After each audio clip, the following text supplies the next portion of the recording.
go ahead and share my screen here so you can see the presentation. Let me know when it works.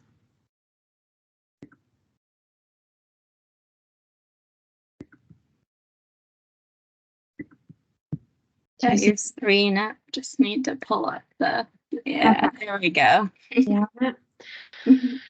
Okay, well, thank you for showing up tonight. Those of you who have shown up, welcome, and thanks, Allie and Blake Johnson, for having me tonight. I'd like to hold a conversation about climate, our community, and our children. And the reason I'm able to speak on this topic is I am a certified environmental educator through the state of North Carolina, and my work, I own my own company. It's called Dragonfly Nature Programs, and we design and teach nature studies for young people. And on top of that, I work as a North Carolina Climate Ambassador. That's a volunteer position. I work with Eco America.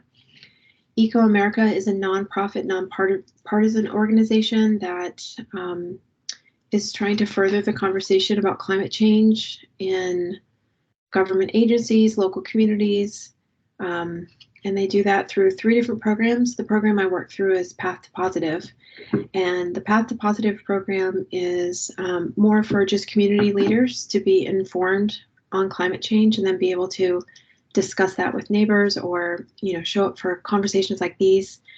There's also a faith-based program and a program designed specifically for healthcare workers. So they're really trying to just get the good word out about climate change and make sure that people know somebody that can answer questions when things come up. I'm also the mother of 2 teenage boys, and I bring that up because we are talking about children today and mental health.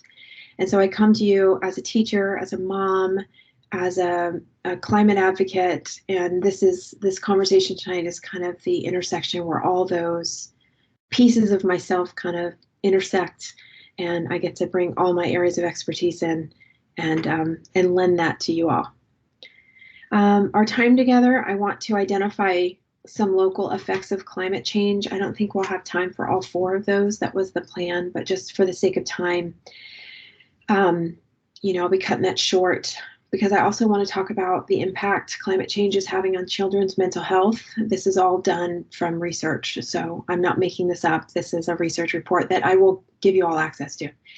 And then I want to discuss some actions we can take as adults, and I hope that you all are thinking about how you can contribute to this conversation when Allie opens up the floor for comments. I would really love to hear what you say and think and questions that you have. Before we begin, because we are talking about mental health, well, I think it's good for any reason that before we begin on a journey or a lecture or a book, why are you here today? What do you hope to walk away with? These are things you can be thinking about now. I'll give you a second to think about that, why you came today. And it's perfectly okay that if the reason you came today was to get a CEU, that's a great reason to be here. So I think that's wonderful. Now that you know what we're going to be talking about tonight, climate and children's mental health, what do you hope to walk away with? And the last thing I want to give you a second to think about is, do you have supports in your life to help you cope with the enormity of climate change? And I bring that up because I'm working in this space, I'm advocating in this space, and there are times when I have to walk away because it gets to be very overwhelming. And so I have to have coping strategies myself. So if you don't already, think about it. Who can you talk to about this stuff? How can you interact with nature or make yourself feel better when things are getting a little glum?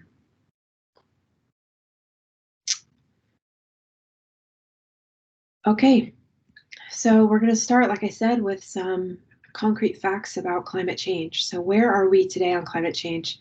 These statements were put forth by the Intergovernmental Panel on Climate Change. It's a group of countries that come together and meet, and here's what they have to say about it: that the warming of the climate system is unequivocal. Absolutely, positively, there are signs all over that our climate system is warming. The role of humans is indisputable. What we are doing is causing the climate to warm.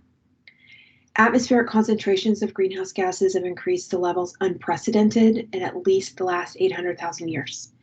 And if you don't know, and I'm sorry, I don't know what your background is, I'll try not to assume too much, but greenhouse gases include carbon dioxide, also methane, water vapor is a greenhouse gas, not as big of a problem, but nitrous oxides. Nitrous oxides come from among other places, they come from our tailpipes driving cars. Methane is really a byproduct of natural gas, and then carbon dioxide comes from any and all fossil fuel use. Increasing magnitudes of warming increase the likelihood of severe, pervasive, and irreversible impacts on our planet and our communities. And we'll talk about some impacts they're having on our children. Climate change harms some people more than others, and this is absolutely due to systems of racism and injustice, not just here in the US, but globally, although tonight's conversation will focus on the US.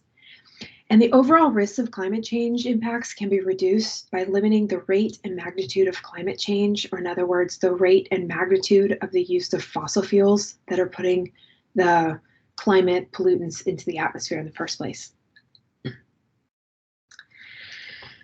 But what is really driving this? So if you take a second to look at this graphic here, you're going to see a couple of things. One, the source on this graphic is the EPA, that the greenhouse gases that are being put out into the atmosphere differ in their percentage based on where you are in the world. But here in the US, if we focus just on that, most of our greenhouse gas emissions are coming from our transportation and electricity production sectors. That has a lot to do, and why it's different globally is it has a lot to do with the fact that we don't utilize mass transportation in this country like other countries do. Our electricity production, a lot of our electricity, well, it's declining now, but predominantly it had been coal. We're also using natural gas. And that is shifting, but not fast enough for this to be effective in this moment in time. What's meant by industry is we're talking about the production of steel and aluminum. Concrete is a horrible, horrible pollutant to make. It is awful for the environment, and it releases a lot of greenhouse gases. Only 13% is coming from commercial and residential, and I say only because it's still a huge amount. And this is where we really have a lot of personal control. And any way that we can make these numbers go down at all is beneficial to the planet as a whole. So if all we have control over in the immediate term is our how we run our businesses, how we run our households, that is an effective place to start. And of course, how we grow our food, our reliance on meat is a big driver of climate change. And then how we till our soils, and the fact that we use a lot of petroleum products to fertilize and use for pesticides are a problem. So we're having this conversation because there aren't enough conversations about climate. So that's why I wanted to volunteer for this evening and come and speak to you about this. Eco America, that same program that runs the Climate Ambassador program, in 2022 asked participants in a study, how concerned are you about climate change? And 75% of people said they were either very or somewhat concerned, which means that 3 out of 4 people are thinking about climate change and have concerns about it. Now, what's interesting is when you look at the next question, it says, how concerned do you think other people around you are about climate change? And people say that the people around them, the people in their lives, only about 51% reported that the people in their lives feel very or somewhat concerned about climate change. So in actuality, 75% of people are concerned. And this is, we could break the numbers down more, but this is across political lines and genders and all sorts of classes of demographics. But we think that only 51% of the people around us are concerned, which means that we don't feel safe to have these conversations. If I'm seeing a way that my workplace can be more sustainable, but I don't think anyone around me is interested, then I may be more reluctant to bring a suggestion up, which is not moving the solutions piece of this problem forward. And so there's this disconnect that when climate ambassadors go out and have these conversations, maybe we can bridge this gap a little bit and make sure that people should feel comfortable talking about climate, because more people than you think are actually concerned. I'm not saying that you should bring it up at your holiday gatherings because we all need a break from stressful things. But, if it comes up, you should have confidence in saying what you want to say about it. Okay, so is it a big deal? Is it blown out of proportion? Let's look at this graphic here. This graphic shows the 18 disasters in the United States alone in the calendar year of 2022 alone that cost over $1 billion per disaster, not total. This is per disaster. So there were 18 events in this calendar year alone that cost the US over $1 billion to recover from. Recovering from these disasters are monumentally more expensive than preparing for them in the first place. And so right now, we're actually throwing bad money out to this recovery when we could be throwing good money at the problem in preventing maybe some of the effects. We're not going to prevent all of these events from happening, but we can certainly prevent how much damage is done, or at least mitigate, maybe not prevent, but mitigate. And so that needs to be our focus moving forward. North Carolina is not immune to these weather events and these disasters. I'm going to briefly talk about 3 local impacts from climate change on our state of North Carolina, particularly here in the Piedmont area. So check out that list.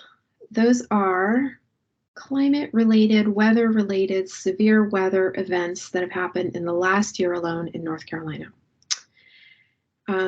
Combined, it's over $100 billion in damages and 400 deaths because of these severe weather events. So it's pretty crazy to know that we're in this drought, and then what was it, yesterday or the day before, we have tornadoes move through. And I'm not, this graph is not even reflective of yesterday's weather or this weekend's weather. But we also have tornadoes move through, and these rain events, and wildfires just weeks ago. And so we are not immune to this here in North Carolina. Heat has been a problem and will continue to be a problem. Let me show you first, historically, what we're facing with heat. This is more or less my lifespan. So in my lifespan, more or less, since 1979 to 2020, in the Charlotte metropolitan area, they have experienced 19 more days annually of heat indexes over 90 degrees. And I want you to keep this in mind, because when we get to the effects of children, we're going to need to keep extreme heat in our forebrains, because that is definitely a problem for children, and we'll learn why. Now, if we look into the future, Raleigh is projected, right now we're experiencing about 15 days annually of heat indexes above 105 degrees. And those numbers are supposed to go up. By 2050, it is projected that Raleigh will experience 70 days a year with a heat index above 105 degrees. So with these severe weather events, we are having to use taxpayer dollars to recover and repair and rebuild. With these heat index days, we're losing economically because people can't work in this weather. So the DOT will shut down work days, construction sites will shut down, agricultural workers may only be able to work in the morning or in the evening, but not during the heat of the day. Of course, health concerns, health risks, people suffering from heat illnesses. Schools will close recess. After-school programs will have to be canceled. Sports events will have to be canceled. And all this has an effect over on our physical well-being and our mental health. And then there's just the vulnerable populations who cannot keep their bodies cool, the oldest and youngest among us. And we'll talk a lot about, we'll definitely be mentioning how these events can be worse on some people than others. And heat certainly is true. That is certainly true for heat, excuse me. And then North Carolina is susceptible to sea level rise. This is a global phenomenon, it's not local, but we do have low elevation at our coastline. We have all those barrier islands right now standing in the way between us and the Atlantic Ocean, but they may not be able to survive sea level rise coming with climate change. Our northern coastal plain is sinking. It's a geological issue, but that is only going to make things worse when the sea levels continue to rise. And our annual and extreme precipitation has been above normal from 2015 to 2020. In fact, the worst year on record, if I recall, was 2018. I think it was it Hurricane Floyd, and it came through close to 30 inches of rain along areas of the coastline. I-40 flooded, and the result of that was Wilmington was basically an island. And the cause of this is both atmospheric and oceanic warming. So those two issues together are causing the ocean to rise and flood our land. And again, who's this going to affect? I don't own a beach house and I don't live at the beach, so do I really care? But the people who do live at the beach may have to migrate, and businesses are going to close. And we have industries out there. We have fisheries, a lot of farmland. We have tourism. All of that is going to be changed because of this sea level rise and these risks. So your personal risk absolutely is dependent on a couple of different things. The climate hazard you're faced with, how vulnerable you are to that, and your exposure to it. So for example, if I'm an 80-year-old woman who lives in a home that is not well, that isn't very energy efficient and doesn't have good air conditioning, then when a heat wave comes, I'm very personally vulnerable and my exposure is great because I'm going to be sitting in a hot house. Versus if I'm a 35-year-old woman and I live in a house with an air conditioner and I can, ride my Peloton bike for exercise indoors, and my children can go play at the Chick-fil-A playground, then my risk is lower because I have air conditioning, my exposure is lower, and I'm less vulnerable to the heat. So climate change effects are not equal. Okay, so mental health. The physical impacts of climate change interconnect with mental health. I want to make it very clear that being worried about climate change is both reasonable and rational. And if you experience worry or a little bit of anxiety, that's normal. However, if it moves into a space in your life where it's affecting your decisions or affecting your ability to function or affecting your ability to be social or interact with your family, then that's a level of anxiety that is too great and needs to be addressed. Now, what I didn't mention earlier, and I should have, is I'm not a therapist. I don't work in the mental health community, so I'm not coming to you from that perspective. I am sharing what I know from my training as a climate ambassador. And most of this information is from a report that was co-authored by Eco America and the American Psychological Association. The report is called Mental Health in Our Changing Climate, Children and Youth Report 2023, and I will be sharing a link to that. But that's where this information is coming from. So if you're feeling a little anxiety, totally normal, but we have to have those coping mechanisms so it doesn't become invasive in our own lives. So kids, the impacts that climate change is having on them. So I want to go through 3 concepts. We're going to definitely make sure we define the different kinds of stresses and identify existing stressors. We want to talk about inequalities that kids experience, and then their developing brain puts them at a particular risk for anxiety than us healthy, fully developed adults. So existing stressors, I don't think this list is going to surprise you. I can honestly say these weren't concerns for me when I was my boys' age. They are teenagers, and obviously COVID-19 was not a concern, but nobody was thinking about pandemics at all. Gun violence wasn't something that my community experienced. I know communities do have historical and persistent experiences with gun violence. I was fortunate that I did not. Social media, thank goodness, I had nothing to do with at that age, and I was not exposed to racism in the same way that other communities are. But when you consider that all the stressors that kids are going through today, and then you add this big climate change on top of it, it makes sense that there would be some mental health concerns or anxiety concerns.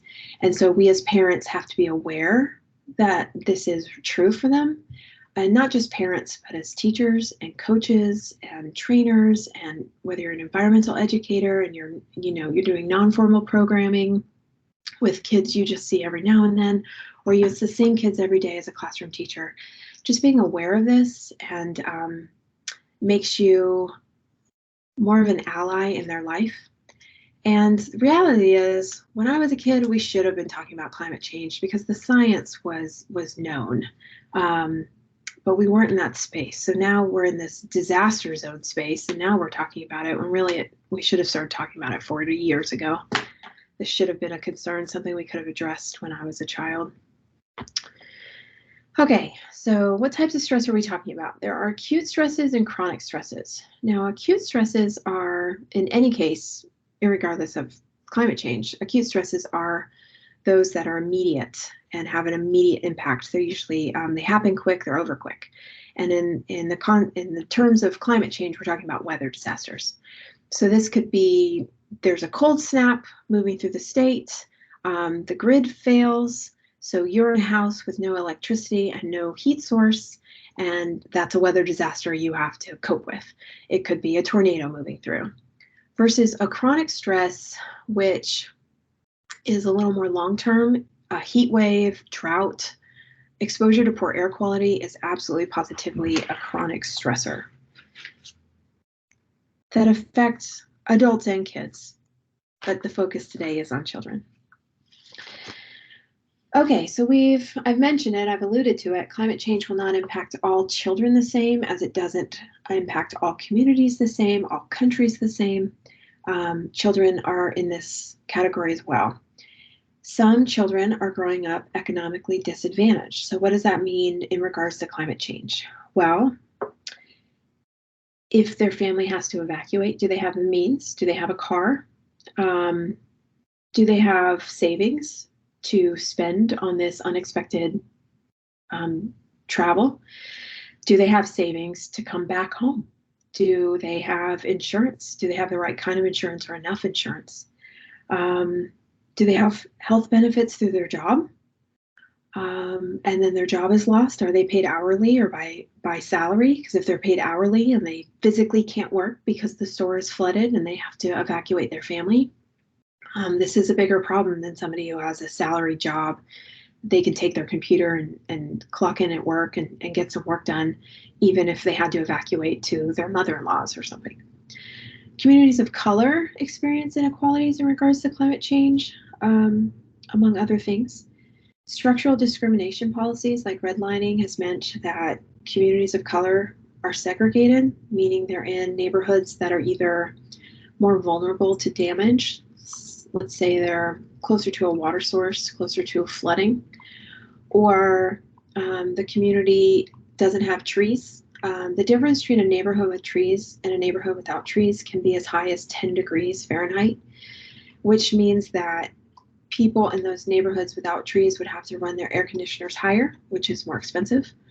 Hopefully they have air conditioners. The neighborhood will be hotter. There'll be more concrete, less green space. That green space is not only acting as flood control and air quality control and cooling, but it's also acting as a respite, a place of respite in times of stress. And communities of color don't always have that available. Populations of indigenous peoples, they oftentimes culturally are more connected to the land. So when the land is damaged and there's cultural practices that they can no longer participate in, the grief and the sorrow of that loss can be felt more deeply. Families who have children with disabilities or pre-existing conditions, I just want you to imagine a wildfire coming down the hill and you have to evacuate your home and your child is in a wheelchair and you have to pile everybody up into the car. So you have a person who cannot help carry things, who cannot get themselves to the car. You're trying to push everything into the car and you forget the wheelchair. Now you're evacuating, everyone's safe, but now you're missing a key piece of medical equipment. That is the difference between some independence and not, and it can be very, very stressful to find a child-size wheelchair when you've just evacuated a wildfire zone. Also, children who have pre-existing health, mental health or physical health, they may need other materials. They may have regular visits to therapists that they're going to be missing out on. And so that can be very debilitating. It can really push kids back in their progress of healing and care. Okay, so let's talk about toddlers and early teens, to early teens. Now, as a teacher, I look at this grouping of children and I think, who would ever group toddlers all the way to early teens in one category? And in defense of the report, I think what they're really trying to do is group together young people who are really, really dependent on adults. We're talking about people who don't have a lot of time by themselves. Those early teens, they probably do. But they're either in the care of a school or a daycare center or a family member. And so they're really dependent on the adults around them. And that absolutely has an effect on their mental health, either in a good way or a bad way. It is known that adversity leaves a lasting effect on a developing brain. Trauma experienced early in life can have lasting effects on a child as they age, even continue into adulthood. In a study done in 2022, it was found that 35% of all mental health diseases emerge before the age of 14. Children's mental health is connected to a parent's well-being. Well, if a parent is not in a good space themselves, mentally or physically, it's just that much more challenging to be able to support a child emotionally through a stressful time. That's not the parent's fault. It just is what it is. Some Australian families were interviewed. They were victims of bushfires. They had evacuated safely. And post the traumatic event, they were interviewed for how the family dynamic had changed. And many of the parents reported that their parenting style went from being a lot more laid back and fun to a lot more serious and stern, just because they themselves were dealing with the losses. And so we have to give adults chances to recover from these traumatic events so they can be available for their children. And I asked you to remember those statistics about heat and how we expect in North Carolina that heat will only worsen here in the state. Well, the EPA projects a global temperature increase of 2 degrees Celsius will be linked to 4% learning decreases compared to expected gains, which means if we could quantify this, if a third grader is supposed to make, and this is completely arbitrary, but if they were supposed to make 10 points of gain in their math knowledge, let's say, but they're experiencing, 45 more days of extreme heat during that learning period than a third grader 25 years earlier. We just can't expect that third grader to learn as much as maybe we expected third graders 25 years ago. So maybe it's about changing our expectations as teachers and adults. Maybe it's just understanding that heat has incredible impacts. Heat can exacerbate symptoms of mental health. So if a child has OCD or they have aggression issues, those symptoms can be made worse with heat. And that's true of adults too. Domestic violence goes up, violence in general goes up during heat waves. It is incredibly stressful on our human body.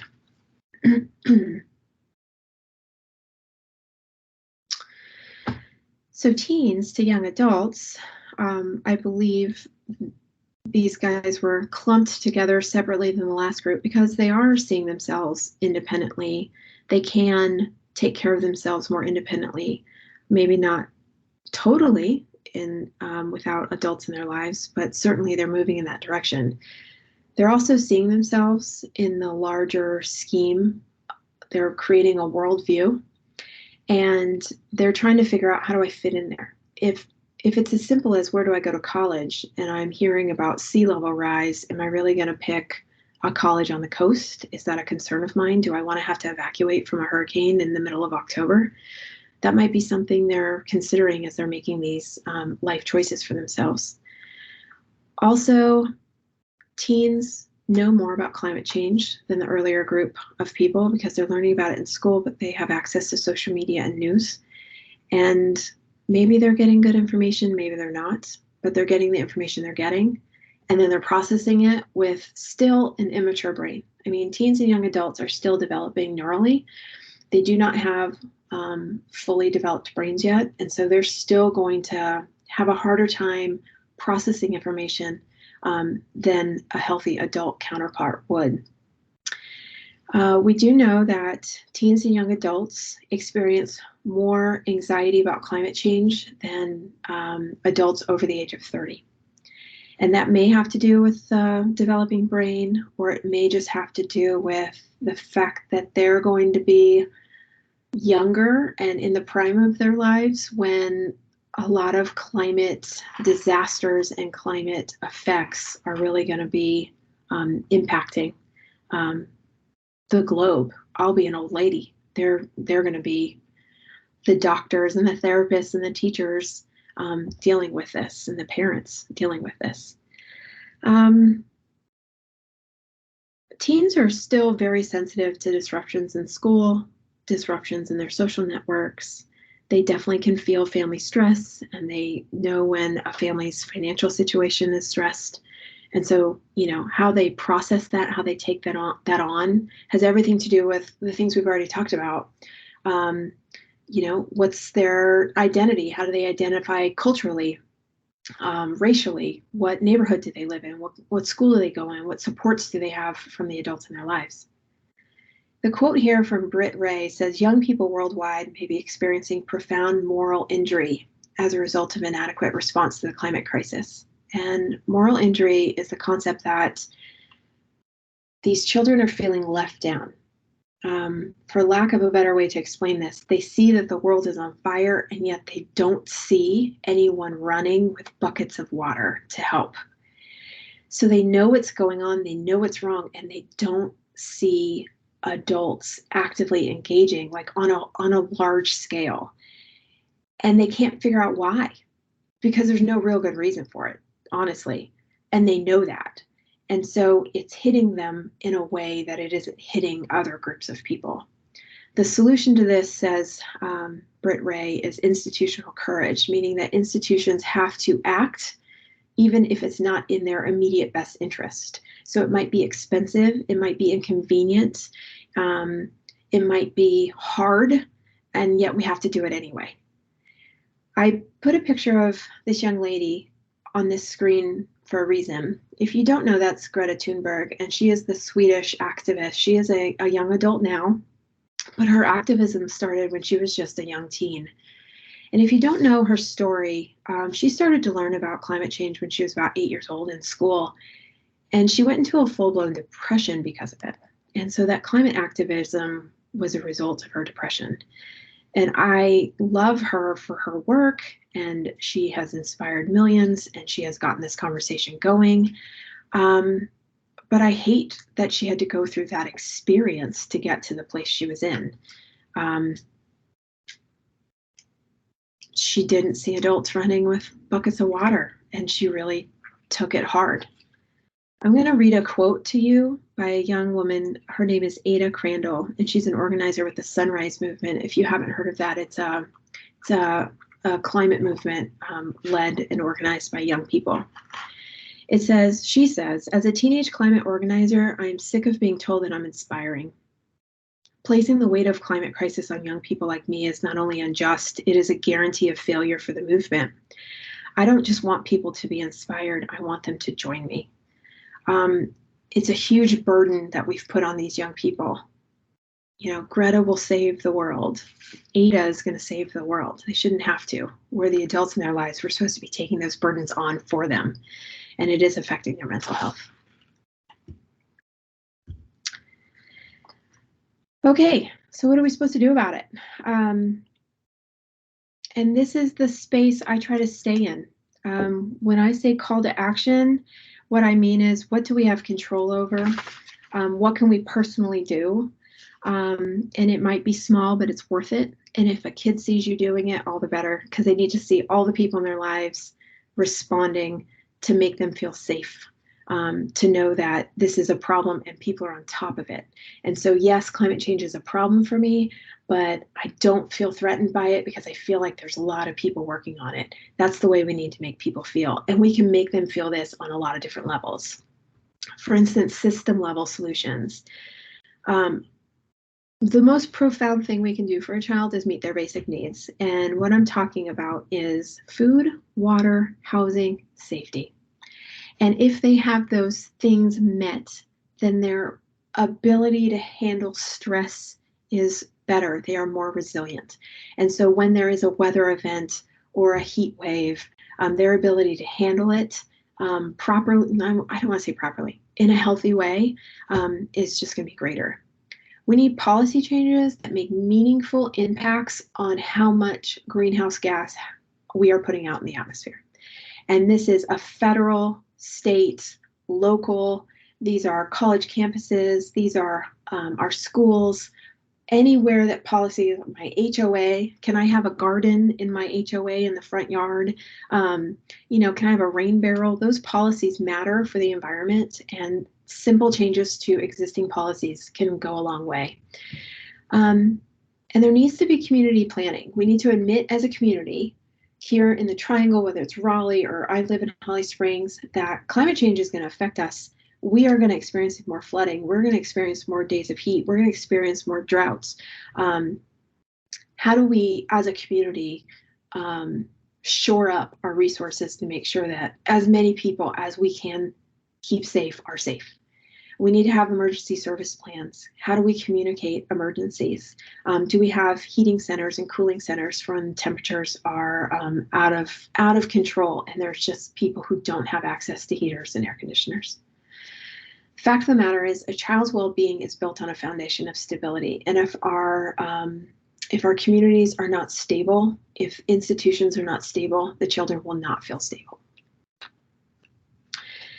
Community supports kind of play on that, but now we're talking about less like big government, big institutions. We're talking about smaller things. We're talking about having access to green space, like Lake Johnson and Raleigh. I mean, I don't know how many times I've run around that park. I used to live in Raleigh over on that side of town, and I used to run there all the time, and it's beautiful, and it gives me respite. And it's cooler than the surrounding concrete jungle of Raleigh, and it's collecting water so the streets aren't flooding, the trees are cleaning the air. These green spaces are important, and quite frankly, not all communities have access to them. So we need to protect those green spaces, and we need to retrofit neighborhoods for more green spaces that don't have them already. Any sort of solution to this problem has to involve marginalized communities. Otherwise, it just won't work. And quite frankly, if we're planting trees in communities that don't have them, and we're retrofitting low-income homes for energy efficiency, it still benefits me because it's still impacting the climate that I live in too.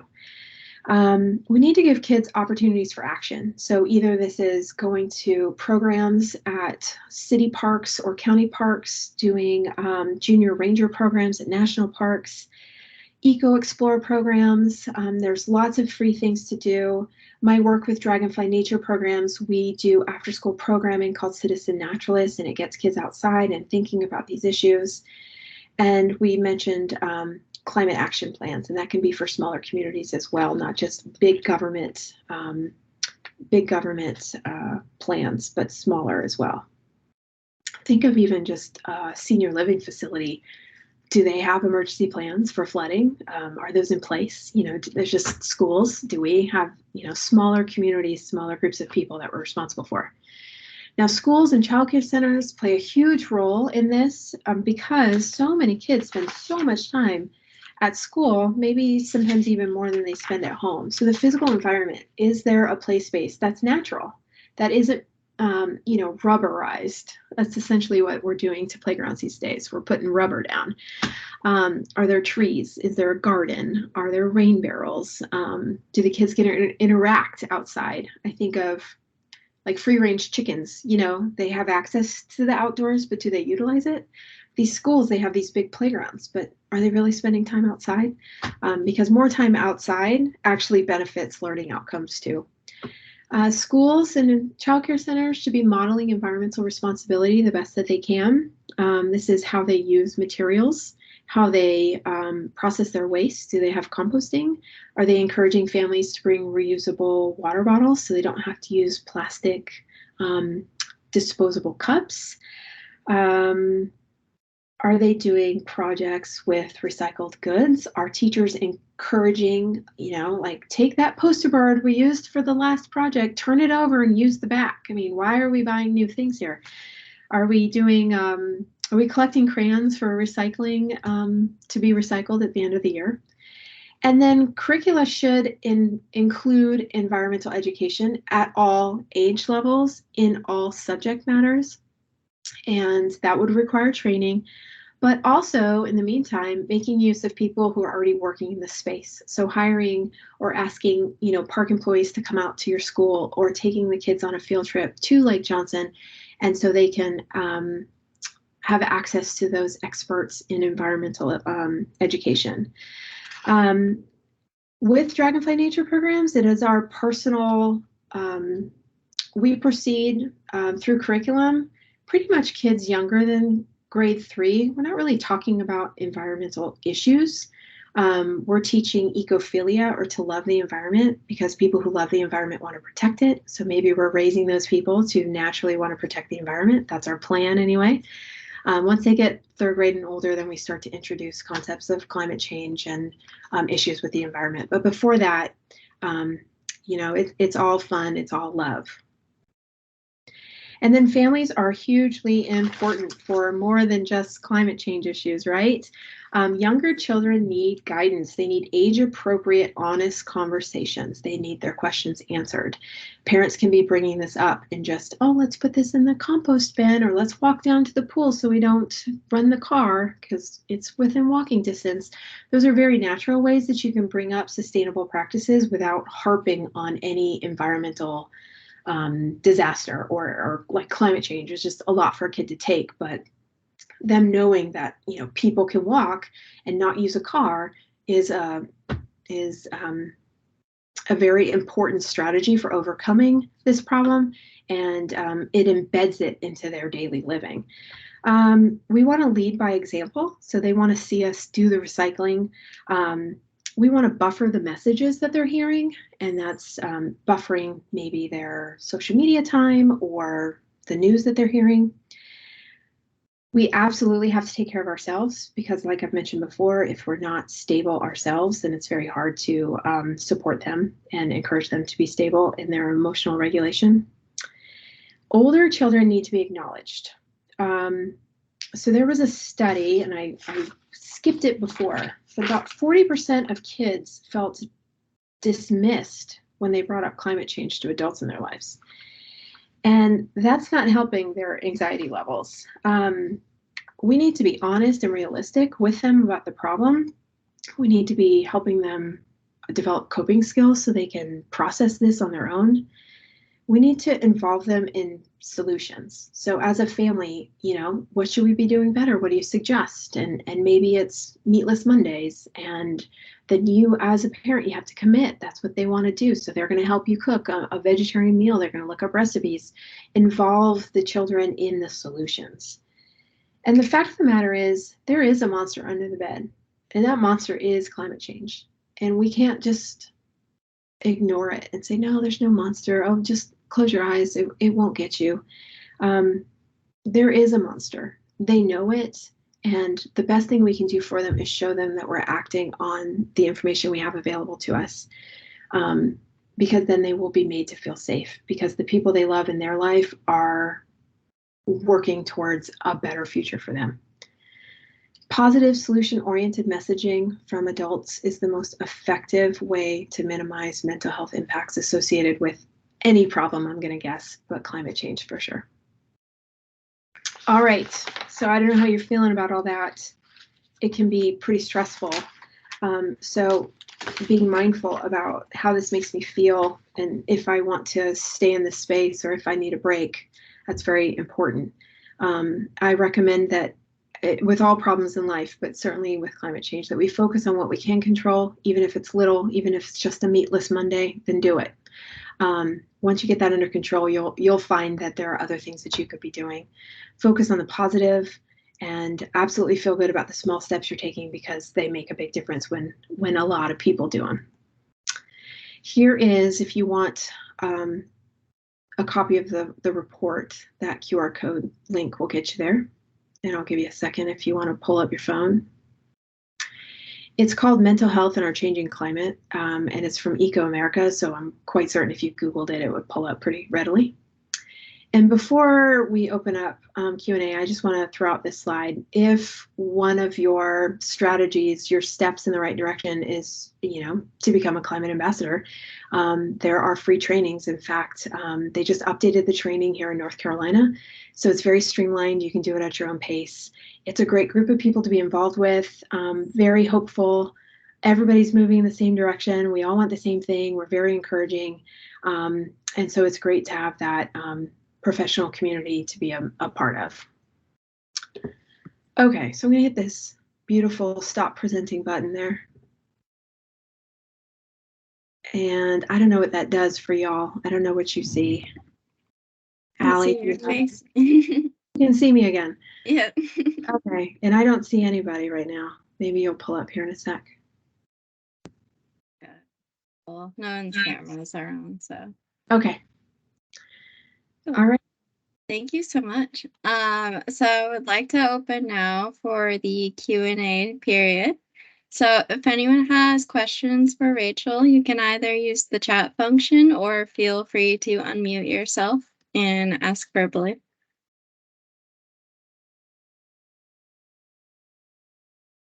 I guess I had a question. I did black out a little bit at the end because of internet issues, but I was really interested at the beginning that the statistics you shared about our perception of how many people care about climate change, because it was definitely unexpected for me, and I probably would have answered similarly that I would have predicted a lot less people to care than do. And I was wondering why you think that is, or like, why is that perception much lower than reality? I know, it's crazy. And I've lived this experience because as a climate ambassador, I was trained, definitely over a year ago. I don't exactly know how long.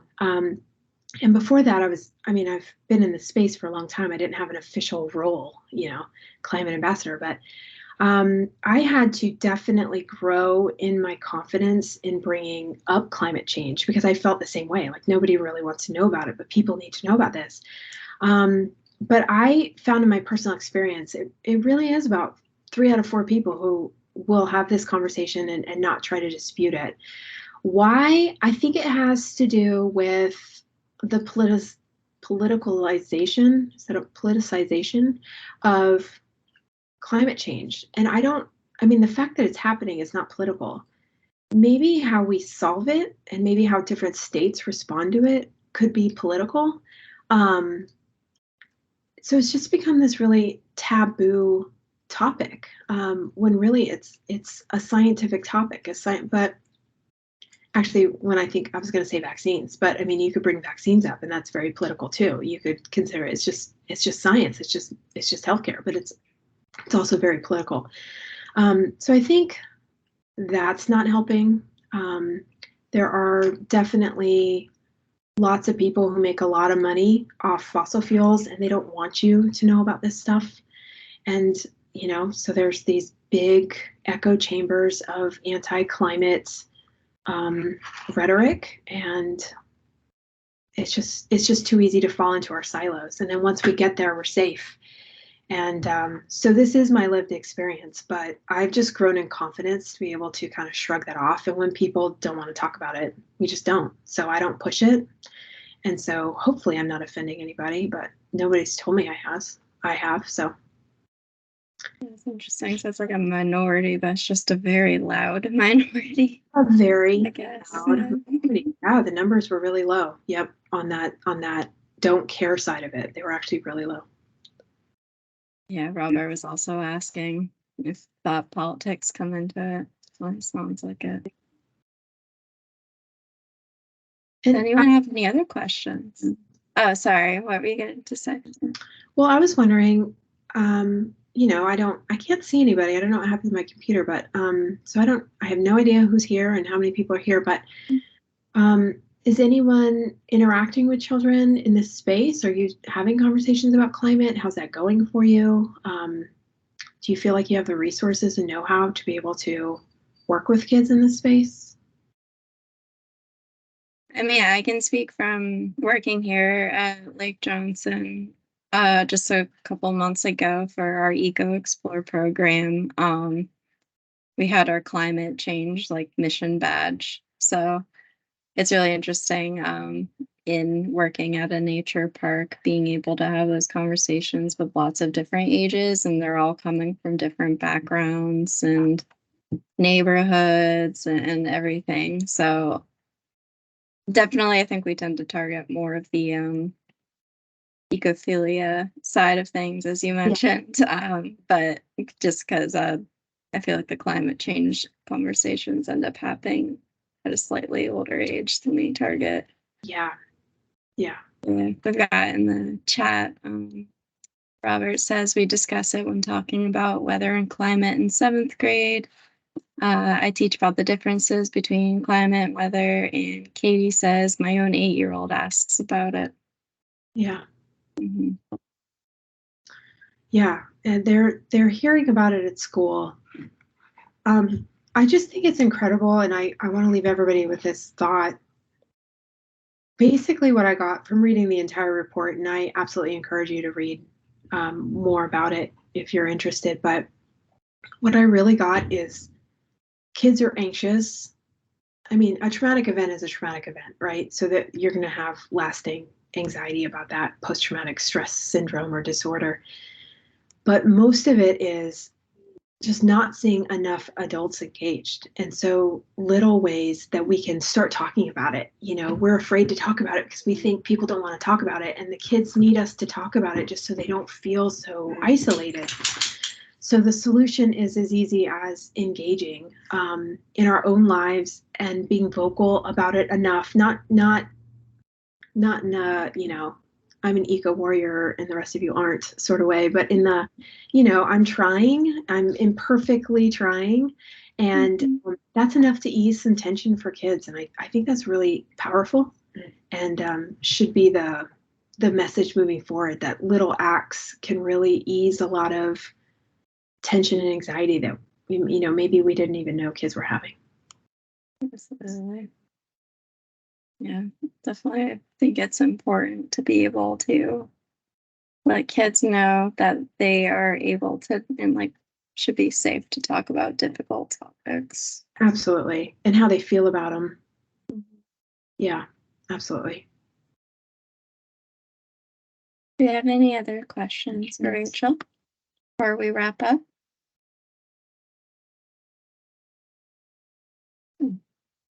Well, thank you so much, Rachel. This has been a really wonderful lecture. Thank you for speaking with us. Yeah. For everyone who attended, we will be sharing this on YouTube. It should be sometime tomorrow, the next day. And you'll also be receiving a follow-up email with your signed form for EE credit, as well as the information for next month's lecture. All right. And thanks, everyone. Have a great night. Thanks, everybody.